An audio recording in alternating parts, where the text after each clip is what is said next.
بس آپ یہ سمجھے کہ میں ایک طوائف زادہ ہوں، میری رگوں میں کوئی اچھا خون نہیں، میں کسی ایسے خاندان میں شامل ہو کر اس کے خون کو گندا نہیں کرنا چاہتا جس میں آپ جیسے شریف لوگ ہوں۔ اگر اس گندے خون کو اپنے گھر کے دروازے پر دیکھنا پسند کریں گے تو مجھے اس بیٹھک میں پڑا رہنے دے۔ میں نے اپنا راز آپ کو صرف اس لیے بتایا کہ آپ کے ذہن میں میرے لیے بہت اچھے اور نیک خیالات آ رہے تھے۔ باقی دنیا سے اپنے آپ کو چھپاؤں گا، کسی کو نہیں بتاؤں گا کہ میں کون ہوں، کیونکہ اس کے بعد حقارت کی جن نگاہوں کا مجھے سامان کرنا پڑے گا وہ میرے لیے ناقابل برداشت ہوگا اور ممکن ہے میں جرم کی راہ پر نکل جاؤں۔ میں نے آپ کو اس لیے بتایا کہ آپ اپنا خون خراب نہ کریں۔ جہاں تک میری ان 3 بہنوں کا معاملہ ہے تو آپ یقین کریں کہ تمام حقیقت جاننے کے بعد بھی اگر آپ نے مجھے اپنے درمیان جگہ دی تو ان کے لیے ایک بھائی ہی کا کردار ادا کروں گا، ان کے لیے ایک اچھا رشتہ تلاش کروں گا۔ میری آواز بھرا گئی، چچی جان پھوٹ پھوٹ کر رونے لگی۔ چچا جان یعنی فیض اللہ خان صاحب کی آنکھوں سے بھی آنسو بہہ رہے تھے۔ پھر چچی جان اپنی جگہ سے اٹھی، میرے قریب پہنچی اور میرا سر اپنے سینے سے لگا کر بولی، خدا کی قسم تم پر بڑے بڑے شریف زادے قربان کیے جا سکتے ہیں، عورت ایک کمزور اور مجبور موجود ہے۔ کوئی کسی گھر میں پیدا ہو جائے تو پیدائش کے فوراً بعد ہی تو وہ اپنے گھر سے تعارف نہیں کر سکتا۔ اگر اس عورت نے جو ایک طوائف کی شکم سے پیدا ہوئی تھی بعد میں ایک مرد کے ساتھ اپنی ساری زندگی نبھائی تو پھر یہ کہنے میں کوئی آڑ نہیں کہ اس سے زیادہ کوئی شریف زادی اور نہیں ہو سکتی، کیونکہ کوئی پیشہ نہیں ہوتا، کوئی شیخیت نہیں ہوتی۔ بڑی بڑی امیر زادیاں، بڑی بڑی شریف زادیاں طوائف سے بدتر کردار ادا کرتی ہیں اور بڑے بڑے بد کردار گڑوں کی لڑکیاں نیک نفسی کی ایسی مثالیں قائم کرتی ہیں جن کے حوالے دیے جا سکتے ہیں۔ ویسے نجمہ اور صوفیہ کو تم اگر اپنی بہنوں کی طرح سمجھتے ہو تو خدا کی قسم صرف اس لیے نہیں کہ تم نے اپنی حقیقت بتائی، بلکہ صرف اس لیے کہ تمہارے دل میں اس کے لیے دوسرا جذبہ ہے، تم ان کے سرپرست، ان کے رکھوالے ہو، اور میں پوری خوشی کے ساتھ تمہیں اپنی اولاد کہتی ہوں۔ جو تم کہہ چکے اسے بس یوں سمجھو کہ ہمارے سینے کے قبر میں دفن رہنے دیا، باقی اور کچھ نہیں۔ تم اسی گھر میں رہو گے، اب تم اس گھر کے سرپرست ہو، اس کے باوجود ان دونوں بچیوں میں سے کسی کو اپنے قابل سمجھتے ہو تو جس کو تم کہو وہ تمہارے نکاح میں دے دو۔ تم دنیا کے اچھے سب سے اچھے خون ہو۔ فیض اللہ خان صاحب بولے، خدا کی قسم یہی الفاظ میرے بھی ہیں، تم میرے لیے لاکھوں گنا باعزت ہو گئے ہو، اور دیکھو اس کے بعد اس گھر سے جانے کا نام لیا تو میں خودکشی کر لوں گا۔ میں نے کہہ دیا تم سے۔ میں بھی اپنے آنسو نہ روک سکا، لیکن یہ آنسو ایک حسین مستقبل کا آغاز تھے۔ سب سے بڑی بات یہ تھی کہ اس خاندان نے میرے بارے میں سب کچھ جاننے کے باوجود مجھے قبول کیا تھا اور مجھے اتنا بڑا مقام دیا تھا۔ جو الفاظ مجھ سے کہے گئے تھے وہ میرے لیے بڑی حیثیت کے حامل تھے، لیکن بات وہی تھی، فیض اللہ خان صاحب خود انسان تھے۔ میں آپ سے حقیقت عرض کر رہا ہوں کہ اگر فیض اللہ خان صاحب مجھے یہ مقام نہ دیتے تو ہو سکتا تھا کہ کسی وقت میں منفی سوچ والا شخص بن کر اس دنیا کے خلاف کچھ کرنے کے بارے میں سوچ لیتا، لیکن ایک اچھے سچے انسان کی نگاہ نے ایک انسان کو جانور بننے سے روک دیا تھا۔ ایک نئی زندگی کا آغاز ہوا اور بڑی دلچسپی سے میں نے احمد صاحب کی اس شاندار کوٹھی میں اپنا کام جاری رکھا۔ میں بہت سی معاملات میں کافی آگے نکل گیا اور اب مجھے اپنے اندر ایک اعتماد سا محسوس ہوتا تھا۔ انسانوں کی طرح زندگی گزارنے کا موقع مل گیا تھا۔ اپنی ڈیوٹی سر انجام دینے کے بعد گھر آتا تو عظمیٰ میں گم ہو جاتا۔ اس بچی سے مجھے اولاد کی طرح محبت ہو گئی تھی، حالانکہ میں نہیں جانتا تھا کہ اولاد کیا ہوتی ہے، لیکن دل چاہتا تھا کہ اس پر اپنا سب کچھ قربان کروں۔ وہ مجھے بڑے پیار سے بھانجا کہا کرتی اور میں اسے خالہ۔ نجمہ اور صوفیہ بھی بہت لاجواب لڑکیاں تھیں، محبت کوٹ کوٹ کر بھری ہوئی تھی ان میں، اور وہ بھائیوں کی طرح مجھ سے پیش آئی تھی۔ شاید میرے کہے ہوئے الفاظ ان کے کانوں تک پہنچ گئے تھے، اور شریف خون شرافت سے سچائیاں قبول کر لے تو پھر اس کے رویے میں بہت کچھ پیدا ہو جاتا ہے۔ چنانچہ نجمہ اور صوفیہ میرا ہر طرح سے خیال رکھتی اور کبھی کبھی ان کی یہ محبت دیکھ کر میری آنکھوں میں آنسو آتے، میرے کپڑے مجھے استری کیے ہوئے ملتے، یہاں تک کہ کبھی کبھی مجھے میرے جوتے پالش کیے ہوئے ملے۔ ایک دن میں نے صوفیہ کو اپنے جوتے پالش کرتے ہوئے دیکھا اور سکتے کے عالم میں کھڑا رہا۔ صوفیہ کو پتہ نہیں تھا کہ میں آ گیا ہوں۔ اس نے مجھے دیکھا تو ایک لمحے کے لیے گھبرا سی گئی۔ میں نے پوچھا کہ کیا کر رہی ہو؟ پالش۔ صوفیہ کون ہو تم میری، یہ بتاؤ۔ جی میں کہتا ہوں کہ تم کون ہو میری۔ کون نہیں ہوں، وہ آہستہ سے بولی۔ نہیں، میں تمہاری زبان سے سننا چاہتا ہوں۔ بہن ہوں میں آپ کی۔ بے شرم بھائی ہوتے ہیں وہ جو بہنوں سے اپنے جوتے پالش کرواتے ہیں۔ آپ اس کا جواب سنیں، جس طرح آپ نے اپنے دل کی بات کہی، ہمیں بھی تو حق ہے نا کہ ہم دل کی بات کہیں۔ میں نے تعجب سے صوفیہ کو دیکھا۔ کیا بات ہے صوفیہ، کہو۔ ہمارا بھی تو کوئی بھائی نہیں، ہم اگر یہ سب کچھ کرتے ہیں تو اسے ہمیں بھی تو خوشی ہوتی ہے۔ میں ایک لمحے کے لیے ان الفاظ کے تاثر میں ڈوبا، پھر میں نے افسردہ لہجے میں کہا، میری بہنوں، کاش میں تمہیں زندگی میں کبھی تمہاری اس محبت کا جواب دے سکوں۔ جواب ہے، اور جواب یہ ہے کہ ہم جو کچھ کرتے ہیں آپ ہمیں کرنے دیا کریں اور اس پر کوئی نکتہ چینی نہ کیا کریں۔ ٹھیک ہے، آئندہ ایسا نہیں کروں گا، لیکن صوفیہ بیٹے خیال رکھنا، میں تم سے اس طرح کے کام نہیں کرانا چاہتا۔ اچھا، کم از کم میرے سامنے تم یہ نہ کرو۔ ہاں، اس بات کو تسلیم کیا جا سکتا ہے، صوفیہ نے کہا، اس گھرانے نے مجھے ایک نئی زندگی دے دی تھی۔ بڑی عجیب صورتحال تھی، میں ایسے محسوس کرتا تھا جیسے کوئی حسین خواب دیکھ رہا ہوں۔ ہمیشہ اس خوف کا شکار رہتا تھا کہ کہیں اس خواب سے میری آنکھ نہ کھل جائے، جو مل گیا ہے کہیں وہ چھن نہ جائے، بس اکثر اس خوف سے لرزتا رہتا تھا۔ احمد صاحب کی شاندار حویلی تھی۔ حویلی ہی کے گوشے میں آفس بنا ہوا تھا جہاں زمین، جائیداد، کاروں، کوٹھیوں اور بنگلوں کا حساب ہوتا تھا۔ فیض اللہ خان صاحب اکاؤنٹنٹ تھے، بلکہ ایک طرح سے یہ کہنا چاہیے کہ اس سارے کاروبار کے مینیجر تھے، اور احمد صاحب ان پر بڑا اعتماد کرتے تھے۔ میں نے بس ایک بار احمد صاحب کو دیکھا تھا، خشک سے چہرے والے ایک عمر رسیدہ آدمی تھے، مسکراہٹ کبھی ان کے ہونٹوں پر نہیں دیکھی گئی تھی۔ پرروب آدمی تھے، آتے تھے، کسی سے کچھ کہنا ہوتا کہتے چلے جاتے۔ ابھی تک میرا اور ان کا ایک بار بھی سامنا نہ ہوا۔ کوٹھی کی دوسری شخصیات بھی میرے سامنے آتی تھی، غالباً احمد صاحب کا اپنا خاندان تھا، لیکن خاص طور سے میں نے ایک لڑکی کو دیکھا جو جدید سے جدید لباس میں باہر نکلا کرتی اور اس کے چہرے پر عجیب تاثرات ہوا کرتے۔ بہت ہی تیز اور بدمزاج لڑکی تھی۔ کبھی کبھی اس کی دوست لڑکیاں کوٹھی میں آتی اور خوب دھما چوکڑی مچتی۔ بہرحال میں خوش تھا۔ بعد میں مجھے علم ہوا کہ یہ احمد صاحب کی اکلوتی بیٹی ریشم ہے، فیض اللہ صاحب نے مجھے بتایا۔ اصل میں بگڑی ہوئی بچی ہے، لاڈ پیار میں پلی ہے اور پل میں تولا پل میں ماشا مزاج کی لڑکی ہے۔ اصل میں بڑی عجیب سی کیفیت ہوتی ہے ہم انسانوں کی بھی، بچوں کو اتنا بگاڑ دیتے ہیں کہ پھر وہ اپنے گھر آباد نہیں کر سکتی۔ بس میں اپنے مالک کی بیٹی کی برائی نہیں کرنا چاہتا، لیکن حقیقت یہ ہے کہ احمد صاحب نے اس لڑکی کو نہ جانے کیا بنا کے رکھا۔ اگر کبھی تم سے کوئی بدتمیزی کر بیٹھے تو برا نہ ماننا، ہے ہی کچھ بدتمیز قسم کی۔ ویسے جہاں تک میرا خیال ہے کوئی اور برائی نہیں دیکھی میں نے ابھی تک اس میں۔ جی، میں نے تمہیں ذرا ہوشیار کیا تاکہ کوئی بات حادثہ نہ بننے پائے۔ جی، میں خیال رکھوں گا۔ دل میں تو میں نے یہ تصور کر لیا تھا کہ مکمل طور سے اس بات کا خیال رکھوں گا کہ کوئی بات حادثہ نہ بننے پائے، لیکن ایک دن یہ حادثہ پیش آیا۔ ریشم صاحبہ اپنی شاندار کار میں کوٹھی میں واپس آ رہی تھی۔ میں کسی کام سے کوٹھی کے دوسرے حصے میں گیا اور میری واپسی پور سے ہو رہی تھی کہ ریشم صاحبہ نیچے اتری۔ ہاتھ میں لمبی سی چوڑی تھی، کچھ سامان لے کر آئی تھی۔ ڈرائیور نیچے اتر کر سامان کے پیکٹ سنبھال رہا تھا کہ پیکٹ نیچے گر گئے۔ ان میں شاید کوئی ایسی چیز تھی جو ٹوٹ گئی۔ ڈرائیور رفیق احمد عمر رسیدہ آدمی تھے، نمازی تو تھے ہی، داڑھی بھی رکھی تھی۔ دوسرے لمحے میں نے ریشم کو اس پر گرجتے برستے دیکھا۔ ریشم نے گرے ہوئے پیکٹ کو کھولا، پھر اپنے نقصان پر برا فروختہ ہوتے ہوئے چھڑی سے ڈرائیور کی پٹائی کی۔ 4-5 چھڑیاں اس نے بوڑھے ڈرائیور کو ماری اور ڈرائیور تڑپ کے رہ گیا۔ باقی سامان بھی اس کے ہاتھ سے گر گیا تھا۔ ریشم نے ڈرائیور کا گریبان پکڑا۔ بات کچھ ایسی تھی جس میں انسانیت مجروح ہو رہی تھی۔ بے شک مجھے اس بات کی وارننگ دے دی گئی تھی کہ میں ریشم کے سامنے آنے سے گریز کروں، لیکن اس وقت اس عمر رسیدہ ڈرائیور کی جو کیفیت میں نے دیکھی تھی اس نے میرے اندر آگ روشن کر دی۔ ریشم کی چھڑی اٹھی ہوئی تھی، اس نے ڈرائیور کا گریبان پکڑا تھا۔ جیسے ہی چھڑی ڈرائیور کی جانب بڑھی، میں نے آگے بڑھ کر اسے پکڑا۔ ریشم ایک دم ناگن کی طرح میری جانب پلٹی۔ اس نے مجھے گورا اور گراتی ہوئی آواز میں بولی، چھوڑو چھڑی۔ میں نے ایک جھٹکے میں چھڑی اس کے ہاتھ سے چھینی۔ میرے جھٹکے سے وہ میرے بالکل قریب آئی، اس کا سر میرے سینے سے ٹکرایا اور اس کی آنکھوں میں خون اتر آیا۔ کون ہے تو؟ اس نے گرائی ہوئی آواز میں کہا۔ جو بدتمیزی تم نے اس بزرگ کے ساتھ کی ہے، اس کے نتیجے میں دل تو میرا یہی چاہتا ہے کہ اس چھڑی سے تمہارے بدن کی ساری کھال اتار دوں، لیکن دفع ہو جاؤ۔ میرے مالک کی بیٹی ہو، نمک کھایا ہے تمہارے باپ کا میں نے۔ میری آنکھوں کے سامنے سے فوراً چلی جاؤ، ورنہ میں شاید تمہیں معاف نہ کر سکوں۔ اور پھر ریشم سے برداشت نہ ہو سکا۔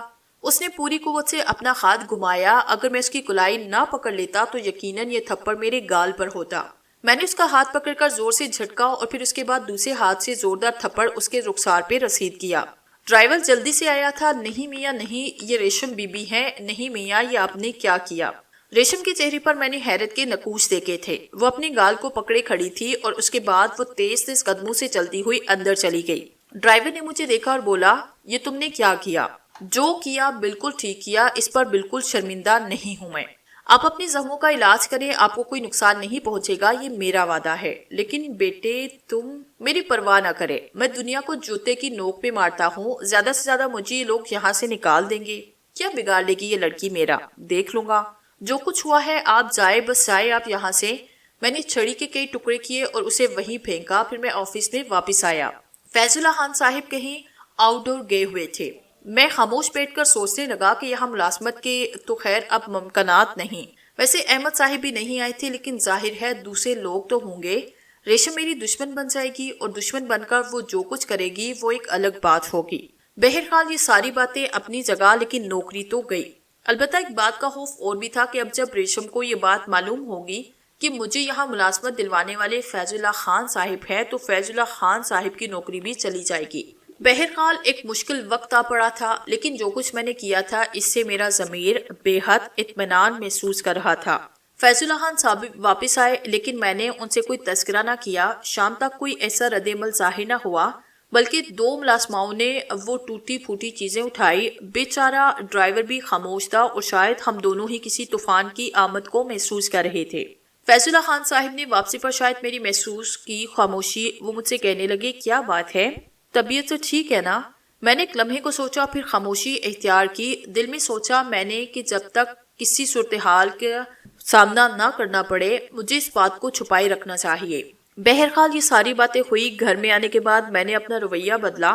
عظمیٰ خالہ اپنے معاملات میں مصروف تھی اور اکثر مجھ پر احکامات چلایا کرتی۔ ساری رات میں کروٹیں بدلتا رہا اور یہ سوچتا رہا کہ اب دیکھتے ہیں کیا ہوتا ہے۔ لیکن دوسرا دن گزرا اور پھر تیسرا دن بھی گزرا، کوئی ایسی بات نہ ہوئی۔ مجھے شدید حیرت ہوئی تھی۔ اس دوران میں نے ریشم کو باہر نکلتے نہیں دیکھا، لیکن تیسرے دن جب میں کسی کام سے جا رہا تھا، ایک ملازمہ میرے پاس آئی۔ اندر کی ملازمہ تھی۔ اس نے کہا صاحب جی آپ کو چھوٹی بی بی بلا رہی ہیں۔ میرے اوسان خطا ہو گئے۔ میں نے آہستہ سے کہا کہاں ہے وہ بڑے باغ میں پھولوں کی کنج کے پاس۔ ٹھیک ہے میں آ رہا ہوں، میرے ساتھ ہی چلیے، وہ بولی۔ میں نے اپنے سامنے رکھا ہوا رجسٹر بند کیا۔ فیض اللہ خان صاحب یہاں اس وقت موجود نہ تھے اور کسی کام سے آؤٹ ڈور گئے ہوئے تھے۔ بہرحال میں آہستہ قدموں سے چلتا ہوا وہاں پہنچا جہاں مجھے اشارہ کیا گیا۔ ریشم ایک خوبصورت لباس میں ملبوس سنگ مرمر کے ایک خوبصورت بینچ پر بیٹھی تھی۔ میں نے پہلی بار اسے غور سے دیکھا۔ بے حد حسین لڑکی تھی، لیکن پھر اس نے مسکراتے ہوئے کہا آؤ تمہارے بارے میں بہت کچھ معلوم کر چکی ہوں، تمہارا نام شامی ہے نا؟ جی چھوٹی بیگم صاحبہ۔ چھوٹی بیگم؟ کیا فضول لفظ استعمال کر رہے ہو؟ ریشم ہے میرا نام۔ جی ریشم صاحبہ، تم سے کچھ باتیں کرنا چاہتی ہوں۔ بہت غور کیا اس دوران میں نے، اور غور کرنے کے بعد یہ فیصلہ کیا کہ اس دن غلطی میری تھی اور مجھے تم سے اس غلطی کی معافی مانگنی چاہیے۔ میں پھٹی پھٹی نگاہوں سے اسے دیکھ رہا تھا۔ وہ مسکرائی، پھر بولی کیا خیال ہے، معاف کرنے کے موڈ میں ہو تم؟ یہ آپ کی بڑائی ہے ریشم صاحبہ، میں تو اسی وقت سے اس بات کا منتظر تھا کہ کب مجھے سزا ملتی ہے اور میرے ساتھ کوئی برا سلوک ہوتا ہے، مجھے تو اسی کا انتظار تھا۔ یقین کرو اپنی پوری زندگی میں نے کبھی تصور بھی نہ کیا تھا کہ کوئی میرے رخسار پر ایک تھپڑ بھی مار سکتا ہے۔ بچپن سے پھولوں میں پلی بڑی ہوں، لیکن بس کیا کہوں اور کیا نہ کہوں۔ خیر اب تو مجھے یہ بتاؤ کہ مجھے معاف کرنے کے موڈ میں ہو یا ابھی نہیں؟ معافی میں آپ سے چاہتا ہوں، اصل میں بزرگ ڈرائیور تھے، آپ نے اچھا خاصا زخمی کر دیا انہیں۔ آج کے بعد کبھی کسی کو مجھ سے یہ شکایت نہ ہوگی، میں تم سے یہ وعدہ کرتی ہوں۔ تب پھر میں یہی کہوں گا کہ آپ اندر سے بہت بڑی ہیں، ورنہ آپ کو اختیار تھا کہ آپ میرے ساتھ جو سلوک چاہیں کرتی، یہ آپ کی بڑائی ہے۔ ایک بات کہوں؟ جی کہیے۔ مرد کے ہاتھ کا تھپڑ عورت کے لیے ایک عجیب و غریب حیثیت رکھتا ہے۔ بات اصل میں صرف یہ تھی کہ زندگی میں جو چاہا حاصل کیا، لیکن بعد میں یہ اندازہ ہوا کہ بہت سی باتیں ایسی ہوتی ہیں جو چاہی نہیں جاتی، اگر کبھی خود بخود ہو جائیں تو الگ بات ہے۔ جی اچھا یہ بتاؤ اپنی اصلاح کے لیے تمہیں کیا انعام دو؟ آپ نے ایک وعدہ کر کے مجھے سارا انعام دے دیا۔ وعدہ کر کے؟ ہاں کیا وعدہ کر کے؟ یہ کہہ کے کہ آئندہ آپ کسی کے ساتھ خراب رویہ نہیں رکھیں گے۔ وہ مسکرانے لگی، پھر بولی ڈرائیونگ آتی ہے؟ جی بالکل آتی ہے۔ تو پھر میرے ساتھ کہیں گھومنے چلو، میں اس سلسلے میں خود کوئی وقت فراہم کروں گی۔ میرے اور آپ کے درمیان مالک اور ملازم کا رشتہ ہے، مجھے اس قدر اہمیت نہ دے۔ دیکھو میں پڑھی لکھی لڑکی ہوں، تم بھی پڑھے لکھے آدمی ہو، ایسی کوئی بات کبھی نہ کرنا میرے سامنے۔ جو کچھ تم نے کیا بس تم یہ سمجھو کہ اس نے میری کایا پلٹ دی۔ اب اتنا تو کم از کم حق دو کہ میں تم سے اپنی کسی خواہش کا اظہار کر سکوں۔ جی میں کبھی انکار نہیں کروں گا اگر مجھے آپ نے اس کے لیے حکم دیا۔ Okay thank you very much. اور پھر ایک دن ریشم میرے پاس آئی، دفتر میں ہی آئی تھی۔ آ کر اس نے کہا احتشام صاحب۔ میں جلدی سے اٹھ کر کھڑا ہوا، وہاں اور بھی افراد اسی طرح کھڑے ہو گئے۔ وہ اصل میں ڈرائیور چھٹی پر گیا ہوا ہے، آپ کو ذرا میرے ساتھ چلنا ہوگا، کچھ کام ہے۔ جی اس وقت فیض اللہ خان صاحب بھی موجود تھے۔ انہوں نے کہا ڈرائیونگ کر لو گے؟ جی ہاں مجھے معلوم ہے، یہ ڈرائیونگ کر لیتے ہیں، ریشم نے میرے بجائے جواب دیا۔ فیض اللہ خان صاحب خاموش ہوئے، لیکن ان کے چہرے پر تشویش کے آثار تھے۔ ریشم خاموشی سے باہر نکلی، میں اس کے پیچھے چل پڑا، لیکن نہ جانے کیوں زمین میں کھلبلاہٹ ہو رہی تھی۔ ایک عجیب سا احساس دل میں ہو رہا تھا، یوں لگ رہا تھا جیسے کچھ ہونے والا ہے، کیا اس کا کوئی صحیح اندازہ نہیں لگا سکتا تھا۔ بہرحال بیچارہ سٹارٹ کر کے چل پڑا۔ باہر نکلنے کے بعد ریشم نے کہا سائیڈ میں گاڑی روکو، میں تمہارے برابر آ کر بیٹھنا چاہتی ہوں۔ میں نے ایک لمحے کے لیے اسے عجیب سی نگاہوں سے دیکھا، لیکن بہرحال اس کے حکم کی تعمیل کرنا تھی۔ میں نے کہا کہاں جائیں گی؟ ساحل سمندر۔ میں خاموشی سے گاڑی گیئر میں ڈال کر آگے بڑھ گیا تھا۔ ریشم خاموش تھی، میری اتنی ہمت نہ تھی کہ میں اس سے کچھ پوچھتا، لیکن میرے اندر کی بے چینی نہ جانے کیوں مجھے احساس دلا رہی تھی۔ ریشم کے ہونٹوں پر ایک پراسرار مسکراہٹ کھیر رہی تھی۔ آخرکار ہم سمندر پر پہنچے۔ میں نے ریشم سے پوچھا کدھر چلوں ریشم صاحبہ؟ وہ جو سرخ خط نظر آ رہا ہے، جی وہ ہمارا ہے، ادھر چلوں؟ ہاں ریشم بولی، اور میں نے پجاور کا رخ اس طرف کیا۔ ساحل پر زیادہ رش نہ تھا، پھر بھی اچھے خاصے افراد موجود تھے۔ میں نے پجاور اس خط کی سامنے روکی اور ریشم نیچے اتر آئی۔ آؤ اس نے کہا۔ جی میں؟ ہاں آؤ، میری کچھ سہیلیاں آنے والی ہیں، میں ذرا جلدی پہنچ گئی، آؤ کچھ دیر باتیں کریں گے، وہ آ جائیں تو تم بھی باہر نکل آنا۔ جی میں نے کہا۔ ریشم نے پرس سے چابی نکال کر خط کا تالا کھولا۔ خط میں بے حد قیمتی ساز و سامان سجا تھا، دنیا کی ہر چیز وہاں موجود تھی۔ وہ سجے ہوئے ایک اندرونی کمرے میں آئی، پھر اس نے کہا بیٹھو، اور میں خاموشی سے کرسی پہ بیٹھا۔ اپنے بارے میں تفصیل سے بتاؤ، وہ سرد لہجے میں بولی، اور نہ جانے کیوں مجھے اس کے لہجے کی یہ ٹھنڈک خوفناک محسوس ہوئی۔ میں نے نگاہیں اٹھا کے اسے دیکھا اور یہ محسوس کیے بغیر نہ رہ سکا کہ اس کے چہرے پر کوئی خاص کیفیت ہے۔ بہرحال میں نے خود کو سنبھالا، پھر آہستہ سے کہا میرے بارے میں آپ کیا جاننا چاہتی ہیں؟ تمہارا ماضی؟ میرے ماضی سے آپ کو کیا دلچسپی؟ یہ میں جانتی ہوں۔ مجھے یوں محسوس ہو رہا ہے ریشم صاحبہ کہ آپ کا موڈ کچھ عجیب سا ہے۔ اصل میں تمہارے بارے میں جاننے کی خواہش میں اس لیے کہہ رہی ہوں کہ اگر کچھ لوگ تم سے منسلک ہیں اور تمہاری وجہ سے انہیں نقصان پہنچ جانے کا اندیشہ ہے تو کم از کم میں انہیں سنبھال سکوں۔ آپ کیسے نقصان کی بات کر رہی ہیں؟ میرا مطلب یہ ہے کہ کچھ لوگوں کی کفالت تو کرتے ہوگے تم۔ آپ اصل بات بتائیں جو آپ کے دل و دماغ میں ہے۔ بتاؤں؟ جی بتائیں۔ دیکھو میں خود بھی اپنے بارے میں اتنا نہیں جانتی، میرا خیال ہے کہ میرے اندر شاید آتش فشاں ہے۔ میں اس زندگی میں ایک بار جس سے نفرت کرتی ہوں اس سے صرف نفرت کرتی ہوں۔ اگر کوئی مجھ سے ٹکرانے کی کوشش کرے تو میں اس پر کوئی حملہ نہیں کرتی، بلکہ انتظار کرتی ہوں ایک ایسے وقت پر جب میں اس پر ایک کاری وار کروں، ایسی ضرب لگاؤں جس پر اس کے پاس کوئی جواب نہ ہو، اور اس وقت وہ محسوس کرے کہ واقعی میرے خلاف کوئی عمل کر کے اس سے غلطی ہوئی ہے۔ کیا آپ اس دن کی بات اپنے دل میں لیے بیٹھی ہیں ریشم؟ جواب میں اس کے ہونٹوں پر ایک زہریلی مسکراہٹ پھیلی۔ اس نے کہا تم میرے گھر میں 2 ٹکے کے ملازم ہو، تم کیا اور تمہاری اوقات کیا؟ اس معمولی سے ڈرائیور کے لیے تم نے میرے گال پہ تھپڑ مارا۔ اگر جرم قابل دست اندازی پولیس نہ ہوتا تو میں اندر سے رائفل لا کر تمہارے دل میں سوراخ کر دیتی، لیکن میں نے سوچا کہ تم مر جاؤ گے بے شک، اور اس کے بعد میرے ڈیڈی کو میرے لیے بلا وجہ نہ جانے کس کس کے سامنے جانا پڑے، اور پھر کوئی فائدہ نہ ہوگا۔ سزا کم از کم ایسی تو ہو جسے محسوس کیا جا سکے۔ تو پھر آپ مجھے کوئی سزا دینا چاہتی ہیں؟ ہاں، ایک دلچسپ سزا جو تمہیں پسند آئے گی۔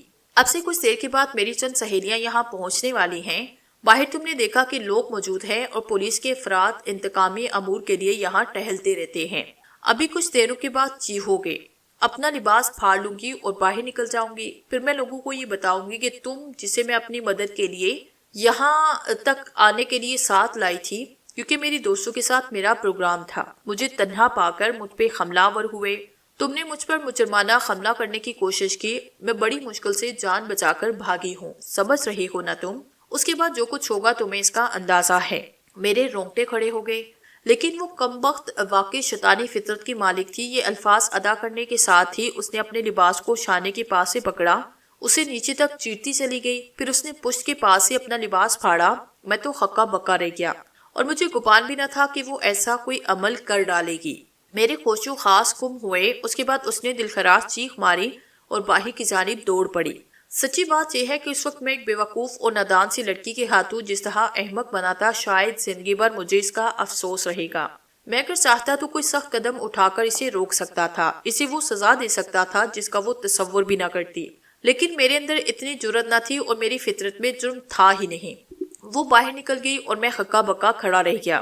باہر اس نے کیا کیا، کیسے کیا، میری تو کچھ سمجھ میں نہ آیا۔ کم از کم تھوڑے سے ہاس واپس آ جاتے تو میں پچھلی سمت سے بھاگنے کی کوشش کرتا، لیکن میرے قدم تو بھاری ہو گئے تھے۔ میں تو یہ سوچ رہا تھا کہ کیا وہ ساری روایتیں سچ ہوتی ہیں جن میں عورت کو ایک زہریلی ناگن کہا جاتا ہے۔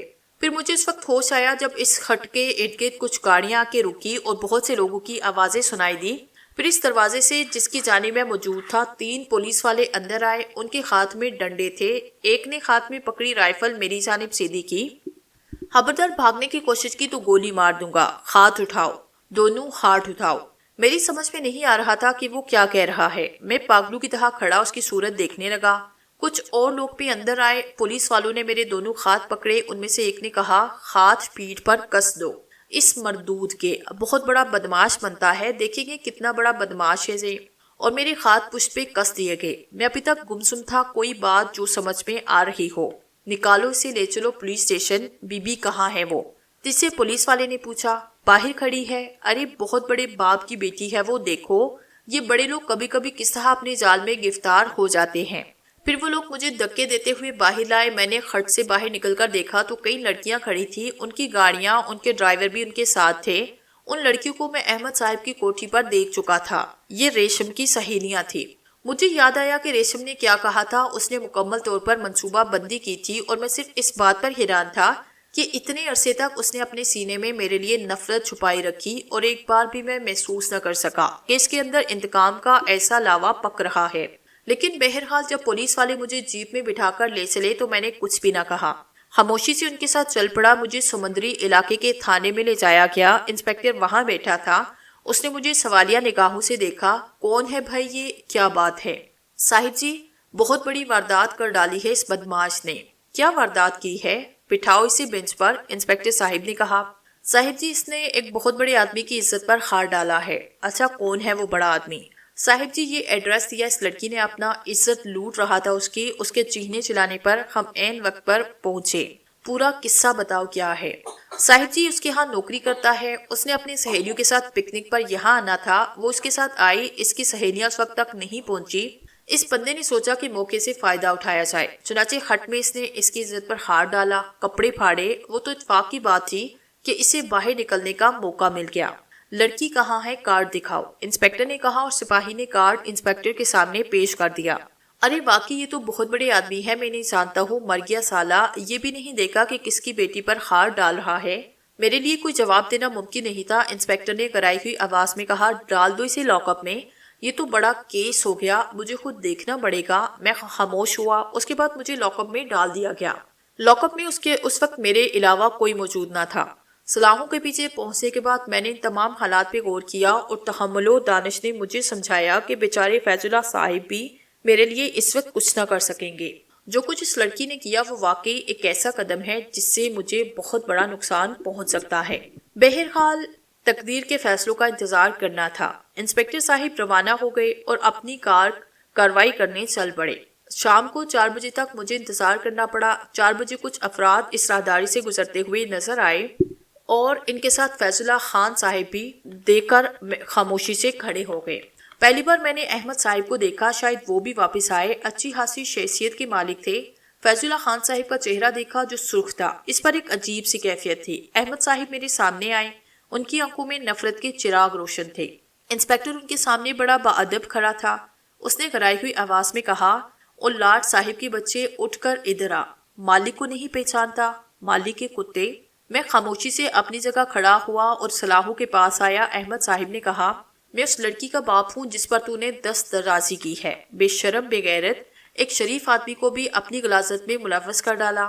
فیض اللہ خان صاحب، مجھے آپ پر بڑا بھروسہ تھا، کم از کم میرے گھر میں اگر آپ اس شخص کو لے کر آئے تھے تو آپ کو اتنا اطمینان تو ہونا چاہیے تھا کہ آپ اس پر پورا اعتماد کر لیتے۔ احمد صاحب زندگی کے 30 سال گزارے ہیں آپ کے ساتھ، اور آپ کو اس بات کا علم ہوگا کہ ان 30 سالوں میں میں نے کبھی کوئی مجرمانہ عمل نہیں کیا۔ میں نے آپ سے کہا تھا کہ بات وہ نہیں جو سمجھائی جا رہی ہے۔ آپ خود بھی جانتے ہیں کہ آپ کی بیٹی، جسے میں آج آپ کی بیٹی کہنے کے لیے مجبور ہوں، کس قدر تند مزاج ہے۔ اصل بات اگر چاہے تو پوچھ لیجئے، اور نہ چاہے تو پھانسی لگوا دیجئے اسے۔ اس کی قسمت میں یہ ہے تو یہی صحیح۔ گویا آپ اس بات سے انکار کر رہے ہیں کہ ریشم نے جو کچھ کہا ہے وہ غلط ہے۔ 100% غلط ہے احمد صاحب، 100% غلط۔ پولیس تو آپ کی مٹھی میں ہے۔ آپ کے الفاظ کی تردید کرنے کے الزام میں مجھے کم از کم سزائے موت ہونی چاہیے، لیکن آپ کا کیا خیال ہے؟ میری رگوں میں دوڑتا ہوا نمک میری قید میں بھی میرا ساتھ دے گا؟ سنیے، جو کچھ میں کہہ رہا ہوں اسے غور سے سنیں۔ اچھا خاموش ہو جائیں، آپ جذباتی ہو رہے ہیں، ایک سچ کو جھوٹ ثابت کرنے کی کوشش کر رہے ہیں۔ اگر مناسب سمجھے تو صرف ایک بار اس سے پوچھیں، صرف ایک بار پوچھیں۔ اور سنو بیٹے، میں دنیا کی سب سے بڑی قسم کھا کر کہتا ہوں کہ مجھے تمہاری بے گناہی کا یقین ہے۔ میں جانتا ہوں تم کیا ہو، اور کوئی جانے یا نہ جانے۔ سنو، بات کتنی ہی اہمیت کی حامل ہو، حقیقت بتاؤ، بالکل حقیقت۔ اور اس وقت تم نہ بولے تو فیض اللہ صاحب کی آواز بھرا گئی۔ میں سیدھا کھڑا ہوا۔ میں نے کہا، کافی دن پہلے کی بات ہے، ریشم بی بی ڈرائیور کے ساتھ کچھ سامان لے کر آئی تھی۔ جب ڈرائیور وہ سامان اتار رہا تھا تو اس کے ہاتھ سے کچھ پیکٹ گرے۔ ریشم بی بی نے چھڑی نکال کر ڈرائیور کی مرمت شروع کی۔ بزرگ آدمی تھے، مجھ سے برداشت نہ ہو سکا۔ میں نے جا کر ریشم بی بی کو وہ چھڑی پکڑی۔ اس پر انہوں نے مجھے برا بلا کہا، بہت ہی غلط الفاظ استعمال کرتے ہوئے میرے منہ پر تھپڑ مارنے کی کوشش کی، جسے میں برداشت نہ کر سکا، اور میں نے خود ان کے منہ پہ تھپڑ مارا۔ اس کے بعد وہ چلی گئی، لیکن بعد میں انہوں نے مجھ سے آ کر معافی مانگی اور کہا کہ غلطی ان کی تھی۔ واقعی اس بوڑھے شخص پر انہیں ہاتھ نہیں اٹھانا چاہیے تھا۔ میں نے خود بھی ان سے معافی مانگی اور کہا کہ میں جذباتی ہو گیا تھا۔ اس کے بعد معاملات ٹل ہو گئے۔ وہ جب بھی مجھے نظر آتی مہربانی کی نگاہوں سے دیکھتی۔ آج انہوں نے مجھ سے کہا کہ انہیں یہاں آنا ہے۔ ڈرائیور موجود نہیں، چنانچہ میں انہیں لے کر چلوں۔ اس بات کی گواہ فیض اللہ خان صاحب اور آفس کے دوسرے لوگ بھی ہیں۔ وہ مجھے یہاں لائی، اور یہاں لانے کے بعد جب اس خٹ میں داخل ہوئی، انہوں نے مجھ سے کہا کہ اگر میں یہ سمجھتا ہوں کہ گال پر تھپڑ کھانے کے بعد انہوں نے مجھے معاف کر دیا ہوگا تو یہ غلط ہے۔ آج وہ مجھ سے اپنا انتقام لینا چاہتی ہیں۔ اس کے بعد انہوں نے اپنا لباس پھاڑا۔ یہ ہے اصل واقعہ۔ میرے پاس کوئی اہم ثبوت نہیں سوائے اس کے کہ ڈرائیور سے اس دن کے واقعے کے بارے میں پوچھ لیا جائے۔ اگر وہ تصدیق کرے، اسے جھوٹا سمجھا جائے تو اس کے جسم پر چھڑیوں کے نشانات دیکھ لیے جائیں۔ بس اپنی صفائی میں اور کوئی لفظ نہیں ہے میرے پاس۔ اچھی کہانی گڑھی ہے اس نے۔ اچھی کہانی ہے، لیکن فیض اللہ خان صاحب، آپ سے مجھے یہ امید نہ تھی۔ ارے چھوڑیے احمد صاحب، 3 بیٹیاں ہیں میری، بیوی ہے میری۔ پورے گھر کو پھانسی پر چڑھوا دیجیے۔ تھوکتا ہوں آپ کی نوکری پر اور آپ کے نمک پر۔ مجھ پر یقین نہیں کیا آپ نے۔ ٹھیک ہے، آپ سب ایک جیسے ہوتے ہیں۔ فیض اللہ خان صاحب تیز تیز قدموں سے وہاں سے چل پڑے۔ میں ان سے کچھ کہنا چاہتا تھا، لیکن بہرحال بات بگڑ چکی تھی۔ سب لوگ چلے گئے۔ میں سمجھ گیا تھا کہ اب میرا پرسان حال کوئی نہیں، لیکن میرا خیال غلط نکلا۔ فیض اللہ خان صاحب اور احمد صاحب کے درمیان جو بھی رابطے رہے وہ اپنی جگہ، لیکن اتنا میں نے دیکھا کہ میری ہر پیشی پر فیض اللہ خان صاحب ضرور ہوا کرتے۔ انہوں نے مجھے بچانے کے لیے شاید اپنی آخری کوشش تک صرف کر دی۔ کئی وکیل کیے انہوں نے میرے لیے، لیکن معاملہ کچھ اور تھا۔ ایک بہت بڑا آدمی، اور میرے خیال میں بہت اتنی ہی نہیں رہی تھی، بلکہ میرے کیس کو زیادہ سے زیادہ بگاڑ دیا گیا۔ چنانچہ آخرکار مجھے سزا سنا دی گئی۔ فیض اللہ خان صاحب پھوٹ پھوٹ کر رو پڑے۔ انہوں نے اس وقت جب ایک طویل قید کے لیے مجھے جیل کی گاڑی میں کی جانب لے جایا جا رہا تھا، میرے قریب پہنچ کر کہا، دیکھو دنیا کی عدالت نے دولت کے نام پہ فیصلہ کیا، لیکن بیٹے فکر نہ کرنا، بڑی عدالت میں جا کر فریاد کروں گا میں۔ اگر تم یہ سمجھتے ہو کہ تمہارا کوئی نہیں تو بھول جانا، میں ہوں، تمہاری ماں ہے، تمہاری بہنیں ہیں، سب دعائیں کریں گی تمہارے لیے۔ میں اپیل کروں گا، سب کچھ کروں گا۔ اور فیض اللہ خان صاحب نے در حقیقت نہ جانے میرے لیے کیا کچھ کیا، لیکن احمد صاحب کو اپنی بیٹی کی جو خوشیاں عزیز تھی، انہوں نے فیض اللہ خان صاحب کی ساری کوششیں ملیہ میٹ کی اور انہیں کسی طور کامیاب نہ ہونے دیا۔ چنانچہ مجھے سزا ہوئی اور میری زندگی کا ایک نیا دور شروع ہو گیا۔ جیل کے دن، جیل کی راتیں، نئے نئے لوگوں کا ساتھ، انہی میں مجھے افضال ملا۔ افضال ایک نوجوان جو میری ہی عمر کا تھا، اس نے بڑا خس خس کر اپنی کہانی سنائی۔ یار کچھ بھی نہیں کیا تھا میں نے، لیکن یہ بڑے لوگ جو ہوتے ہیں نا، کسی کے پیچھے لگ جائیں تو سمجھ لو شامت آ گئی۔ ویسے میں اللہ کے فیصلوں پر تنقید تو نہیں کرتا، لیکن ایک بات ہے، چاہے دنیا میں ہی صحیح، لیکن ان دولت مندوں کو بڑی آسانیاں حاصل ہو گئی ہیں، جو مرضی آئے کر لیتے ہیں۔ قسم لے لو جس گناہ کے الزام میں سزا بکر رہا ہو وہ گناہ میں نے کیا ہی نہیں۔ ہاں ایسا ہی ہوتا ہے، میں نے ٹھنڈی سانس لے کر کہا۔ یہ صرف اتفاق کی بات تھی کہ جتنی سزا مجھے ہوئی تھی اتنی ہی افضال کو ہوئی تھی۔ میری اور اس کی رہائی میں شاید 6 یا 7 دن کا فرق تھا، لیکن طویل ترین سزا میں نے اور افضال نے جتنی نیکی کا ثبوت دیا، اسے ہمیں جیل میں بڑی آسانیاں ہو گئی اور خود جیلر صاحب ہم سے بڑے خوش تھے۔ محنت مشقت کے کام پر ہمیں لگایا گیا، لیکن آہستہ آہستہ ہم سے آسان کام لیے جانے لگے اور کبھی کبھی جیلر صاحب کے گھر پر بھی کام کرنا پڑا۔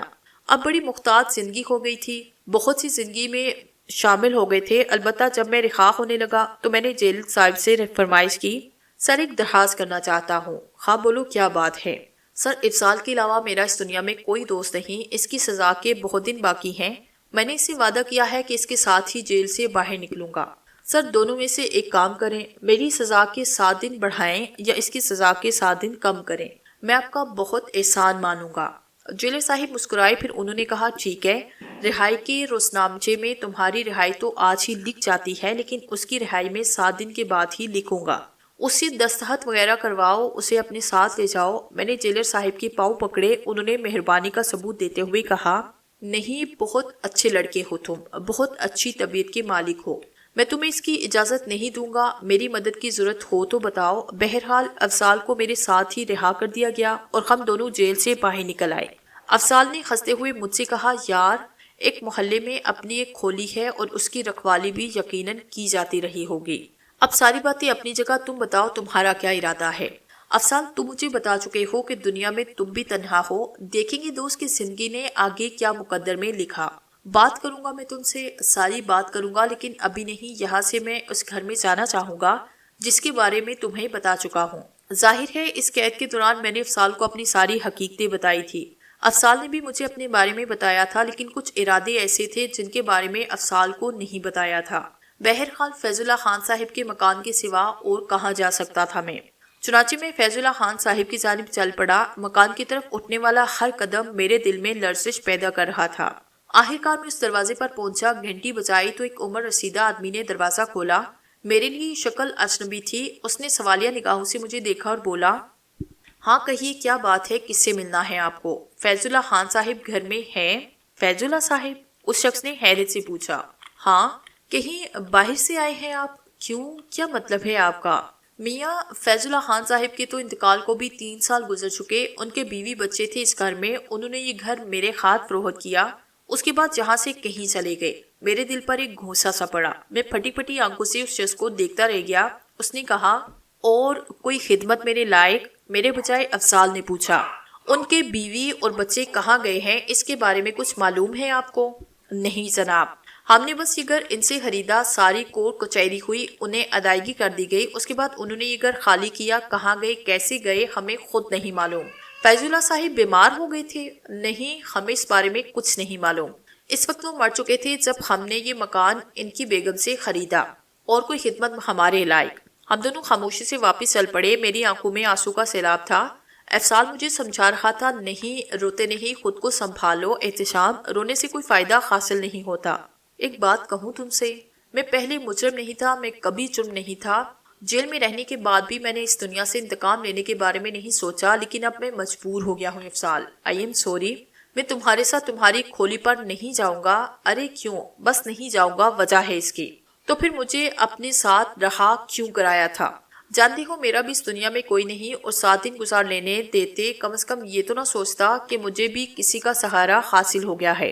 افضال، فیض اللہ خان صاحب میری وجہ سے موت کی آغوش میں پہنچے، میری نحوست نے وہ گھر برباد کیا اور میری منحوست تمہیں برباد کرے گی۔ تو میری جان، میں تمہاری نحوست کے ہاتھوں برباد ہونا چاہتا ہوں، اب تم فضول باتوں کو ذہن سے نکالو۔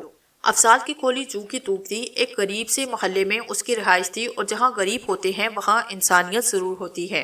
کچھ بزرگوں نے کہا تھا تمہیں تو 7 دن کے بعد رہا ہونا تھا، ہم نے تو جیل پر تمہیں خوش آمدید کہنے کا پروگرام بنایا تھا۔ اس نے کہا آپ کی محبت مجھے زندہ رکھے گی ندیم چچا، آپ ہی کے لوگوں کے سہارے جیوں گا بس۔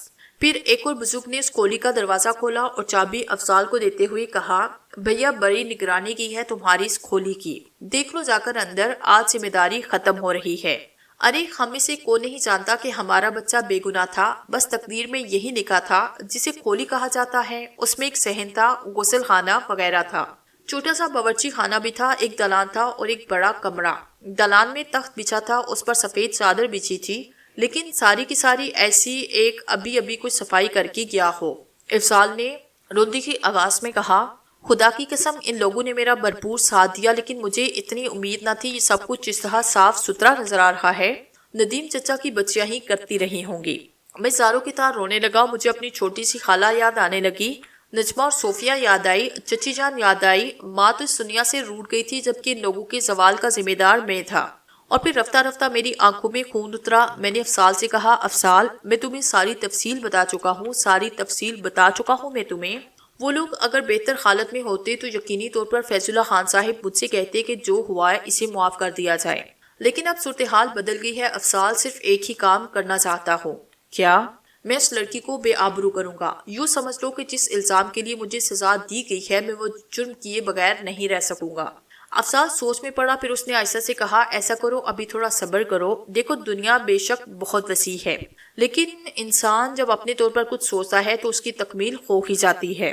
فیض اللہ خان صاحب کے اہل خاندان کے ہی چلے گئے، تمہیں انہیں تلاش کر کے ان کا سہارا بن سکتے ہو، بجائے اس کے کہ ایک بار پھر جرم کر کے جیل کا رخ کرو۔ نہیں، جو کچھ بھی ہو میں اب برداشت نہیں کر سکتا۔ تم یوں کرو، تھوڑا سا صبر کرو، یہ ذمہ داری مجھے سونپو، میں دیکھتا ہوں، صورتحال معلوم کرتا ہوں، اس کے بعد تمہیں بتاؤں گا۔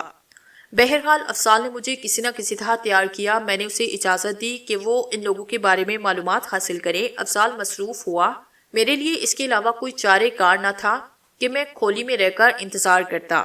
افضال واپس آیا، اس نے مجھے کچھ تفصیل بتائی۔ احمد صاحب ملک سے باہر گئے ہیں، اب سے 2 سال پہلے ریشم کی شادی ہو چکی ہے، اس وقت وہ امریکہ میں ہے اپنے شوہر کے ساتھ۔ بہرحال اب تم خود دیکھو کیا کرو گے، اس گھر میں آگ لگاؤ گے، کوئی فائدہ نہ ہوگا۔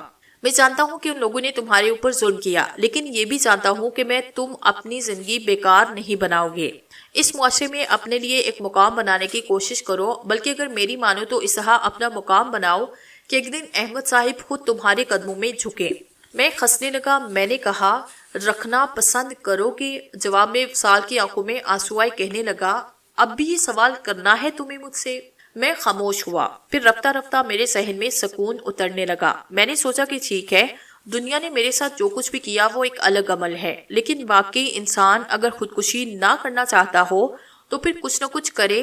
ہاں، انتقام کے جذبے کو ضرور زندہ رکھنا چاہیے۔ میں معاشرے میں اپنے لیے کچھ کرنے کی کوشش کروں گا، لیکن یاد رکھوں گا کہ ریشم نے مجھ سے وہ گھر چھینا جو میرا اپنا گھر بن چکا تھا۔